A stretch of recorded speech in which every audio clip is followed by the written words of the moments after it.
If you've been following this channel on YouTube, then you'll already be aware of my penchant for experimenting with and potentially incorporating different technologies, new ways of doing things into my workshop. And this is exactly that.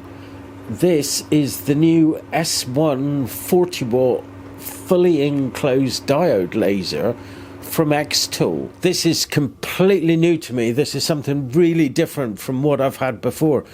Both previous models of laser that I've worked with before have been of open frame construction, so no enclosure at all. And they've also been, one was a very basic, one was uprated, the Auteur that I reviewed recently. That was a 20 watt.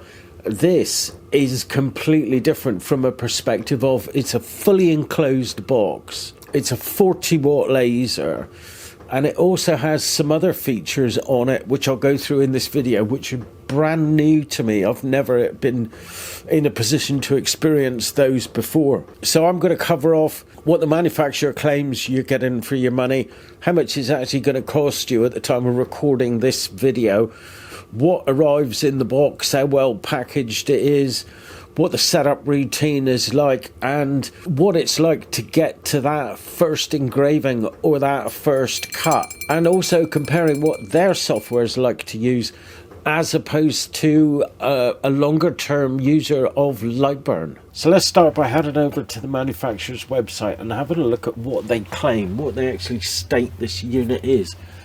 So as soon as you land on the page for the S1, you can see that they're calling it an enclosed diode laser cutter, not an engraver, a cutter. That's a key differentiation to make. The other units that I've worked with have been called engravers, not cutters. So really interested to see what this is going to be capable of. So I'll make sure I select the 40 watt. Before I scroll down any more, sorry, let's just have a look at that price. It's £1,999 at the moment, at the time of recording this video. So it's currently got £200 off. The other units that I got with the S1 when it arrived was the Honeycombe Panel, the riser base and the Smart Air Assist. I'll go through each one of those, not necessarily in this video, but I'll come back to them individually. So the manufacturer stating unparalleled safety. Well, that really depends on what you compare it with. If you compare it to an open framed laser, then yeah, this is streaks ahead, because the unit won't work without the lid closed. And when the lid's closed, your eyes are protected. So it is an awful lot safer than the open frame units that I've been referring to. xTool also claim that it's got unshakable stability, running at 600 millimeters per second. Now again, referring to the other units I've worked with, the 5 and the 20, they measured their speed in millimeters travel per minute. This is measuring it in millimeters travel per second. So they really are pitching this alongside CO2 laser cutters. They also measure their speed in millimeters travel per second. That doesn't mean to say that everything it's going to do is going to be at that speed, and you'll see later, but that's the maximum speed that they're claiming it's capable of traveling at. One of the things that I really like about this unit is the fact that when you put your workpiece in, you then use the crosshair guide that's on the bottom of the laser, as you can see there on the screen, to outline the entire size of your workpiece. And then you get that outline displayed on the screen by a grid, so you can see exactly where you're to, both in the software and exactly where the laser is pointing to as well. The other feature on this machine I really like the look of is no more manual Z height focusing, laser focusing. So there's a little retractable pin on the side of the laser module itself. It will auto drop down and then adjust the height of the laser module, the Z height, to make sure that the laser is perfectly focused on the piece that you've put in that you want to work on. And then it'll move the head away, pop the pin back out the way and bring the head back. Really looking forward to working with that. The S1 has got a real large work area size, 608 by 385 mil. Again, much bigger than what I've had on the other lasers that I've worked with before this one.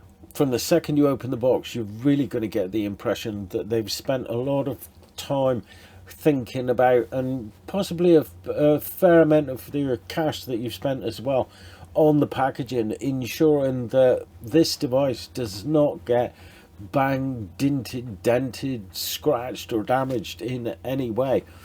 There's some really solid foam wrapping around the outside, as well as these great massive Velcro ties to keep it all together.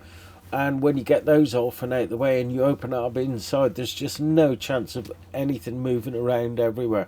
I really give them top marks for the packaging. My box had 2 really big dents in it, tears in the side, yet the unit was in perfect condition.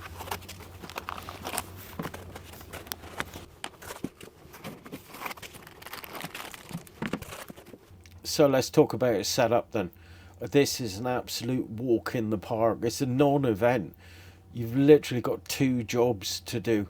Right in front of the carriage that holds the laser, you've got 2 setup blocks to remove. There's 2 screws in each, one at the far right, one at the far left, identified by these huge yellow and white stickers. Use the including tool in the little hardware pack. Undo the 2 screws from each and take them out the way. Once you've got that done, the only other job you need to do is to locate the laser. That again is simplicity itself. They couldn't have made it easier, really, in my opinion. You've got 1 tube to connect, and that's the tube for the air assist. I'll explain what that is later. Plug that on to the little knob, the nub that's sticking out. Then take the power connector, which will only go in one way, plug that into the laser unit. Then the laser unit itself, on the back of it, there's a little locating lug. You drop that into the keyhole slot that's there and let it drop down. There's a couple of magnets that will keep it in place.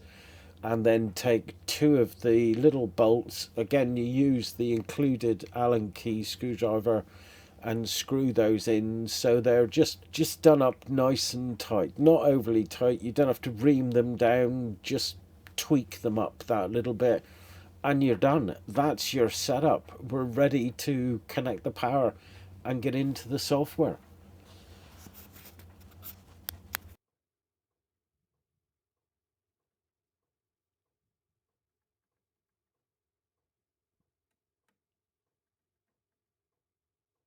So to the back of the unit, we've got the on-off switch at the top.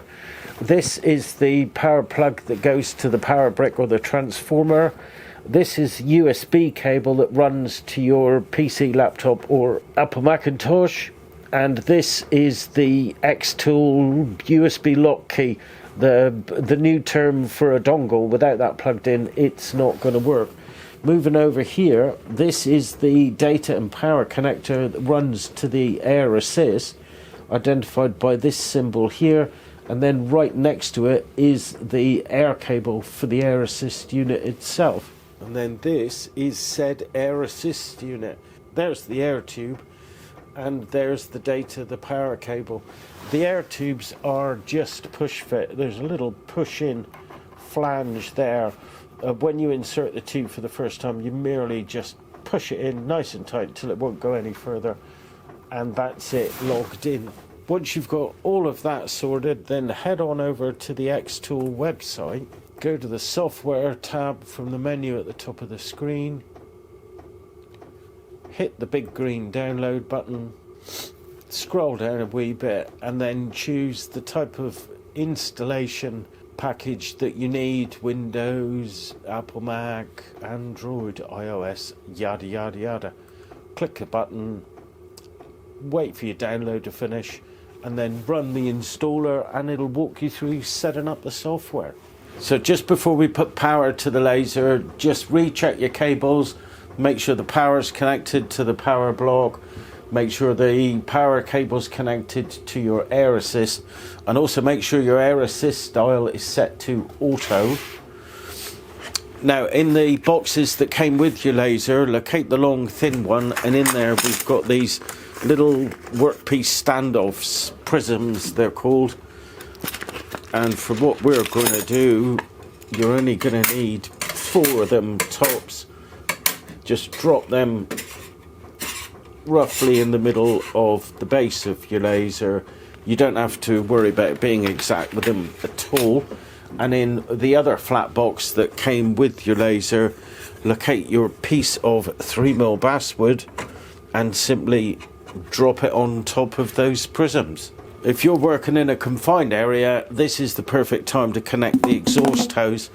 It's 4 screws that just plug into the back of the unit. There's one little cover to take off, then you pop this in and you've got this lovely flexible hose so that you can direct the horrible smeechy burny air that comes out of the laser.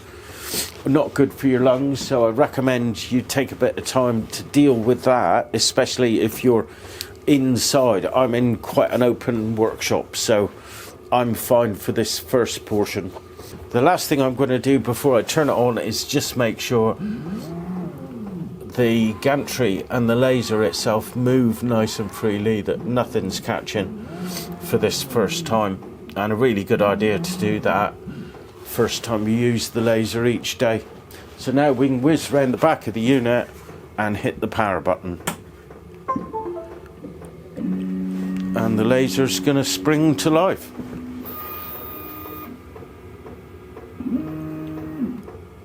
Now, the first time you open xTool Creative Space, it's going to detect your laser, and up in the top right hand corner it'll be showing you a picture of your laser and it will say xTool S1. If not, you may have to troubleshoot that a bit, but that's really outside the realms of this video. There's some great support materials over on their website. Again, the link will be below in the description. So let's go ahead and grab something to engrave. I've already downloaded a lovely little picture of Santa, which I'm going to use as it's December.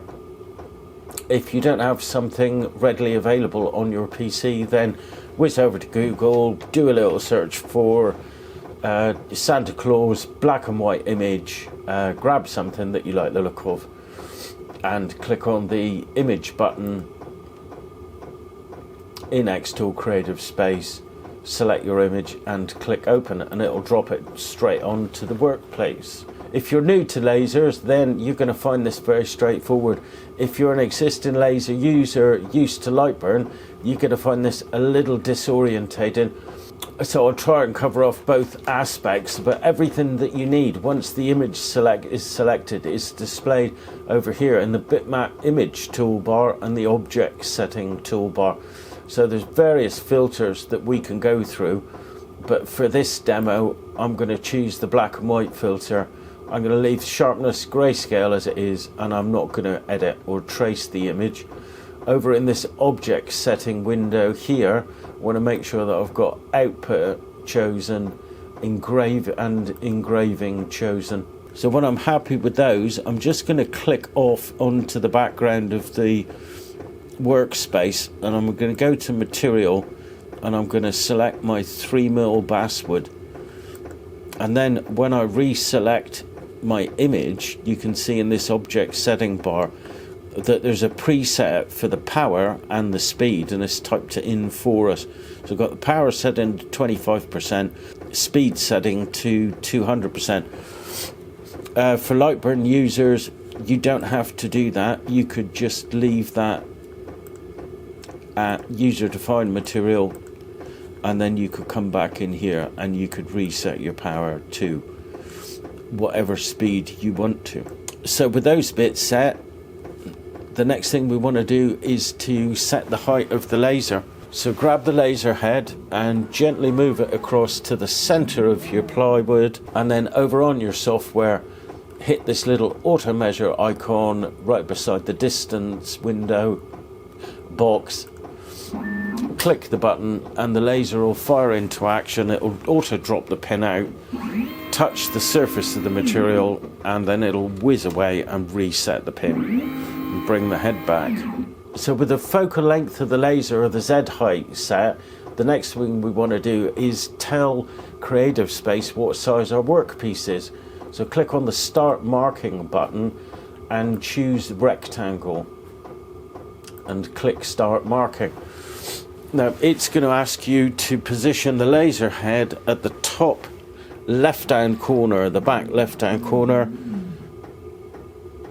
We don't have to be exact for this demo, so pop it to the back left hand corner and press the button on the front of the machine, and then pull it to the front right hand corner and do exactly the same thing. Press the button again, and then back onto the software you can press end marking and done, and we've now got on the screen a rectangle that represents the size of our workpiece.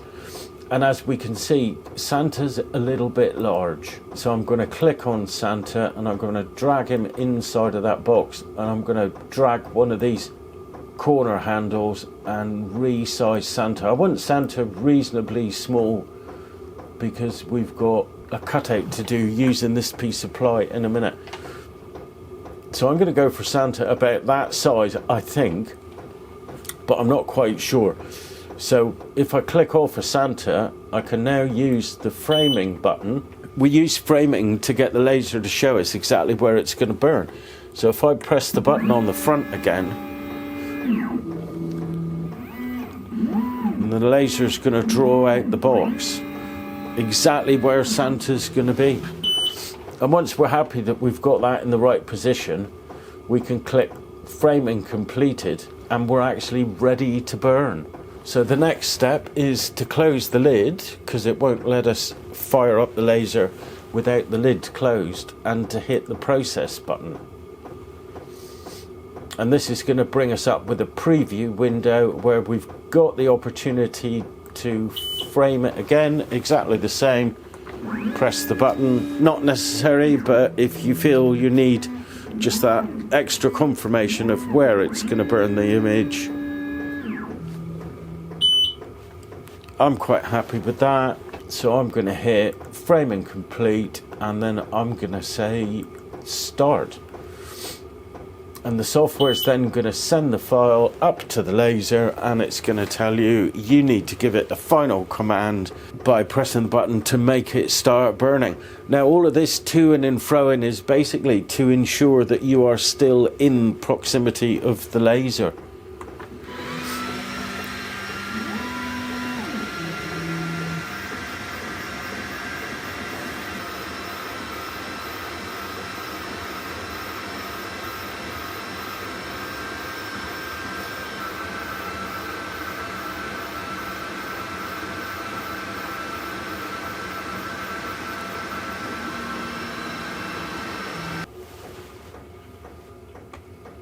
Congratulations, your first engraving with the xTool S1. So for this last and final test with the xTool S1, I'm going to use a set of Christmas decorations that I've burnt before on other lasers. So I'm again going to use the image tab, select my SVG file in this case, and drag it into my workspace. Incidentally, I'll make these Christmas coaster images available for you on Etsy, so you can get the warm fuzzy feeling of helping to support the channel for the meager value of, I don't know, £1 or something. So with the image on the workspace, I'm going to go to measure the Z height. The laser's going to do its thing, eject the pin, measure the height, then go back, reset the pin, and return the head exactly the same again. Next thing I'm going to do is mark a processing area, or tell the software exactly what size my workpiece is. This time I'm not going to do the whole of the workpiece, I'm just going to set the area that I want my Christmas decks cut in, and then I can resize the images to suit the area that I know I've got free on my workpiece. Hope that makes sense.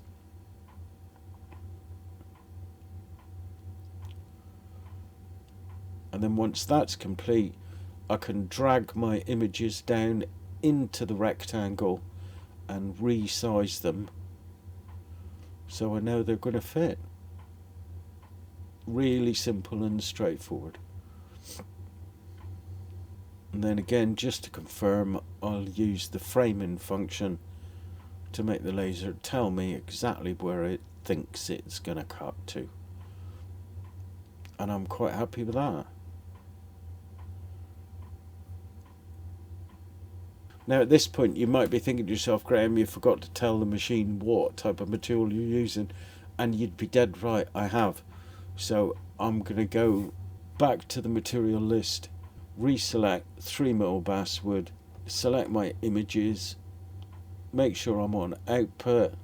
This time I'm going to choose cut, and if I scroll down I can see that it's pre-selected the default for cutting 3mm basswood at 100% power and a speed of 15mm per second. For Lightburn users, you don't have to do that. As I mentioned earlier, you can leave the material selection list on user defined, and then you can choose whatever power and speed you'd prefer. Then I'm going to hit the process button, rerun framing, just to make sure I'm still happy with everything.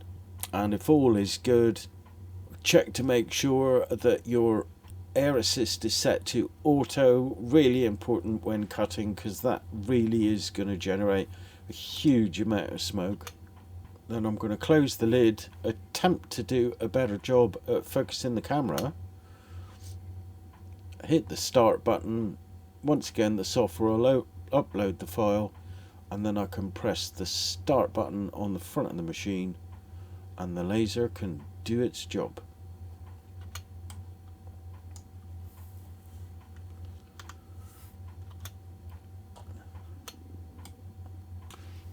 And that's it. Really simple, really straightforward, and we've got these perfectly cut out cutesy little Christmas stacks that, as I mentioned earlier, grab yourself some metallic spray paint or even spray paint, give them a little paint up and flog them at the craft fair, tie a little ribbon on them. People love them to bits. Superb. Well, I'm forced to say my initial impressions of the S1 are incredibly positive. Even for a complete novice, I think you could be looking at, from unboxing to your first engraving, at around an hour, maybe a little less. The packaging was superb, as I mentioned earlier.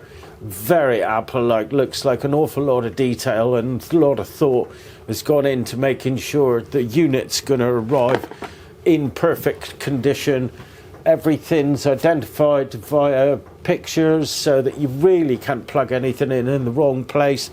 All goes together perfectly, next to nothing to bolt together. The software, again, pretty much a walk in the park. As I mentioned earlier, if you're an existing Lightburn user or alternative piece of software user and you're migrating to the xTool Creative Space product, then there's going to be some disorientation while you reacclimatize to menu position and the terminology used within the software, but it's going to be a fairly simple transition. And the performance of the machine on these two test pieces was superb.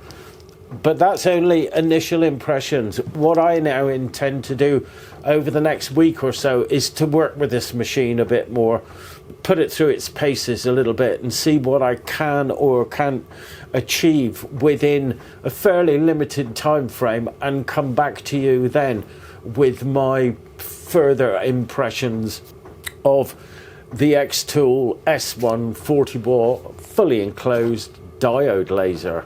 There's a mouthful. Just before I go, down in the description you'll find a link to the xTool website.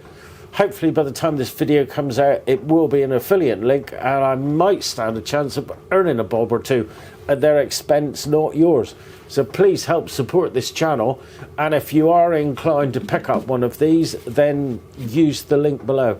Thanks very much for watching, and I hope to see you next time. Ta-ra.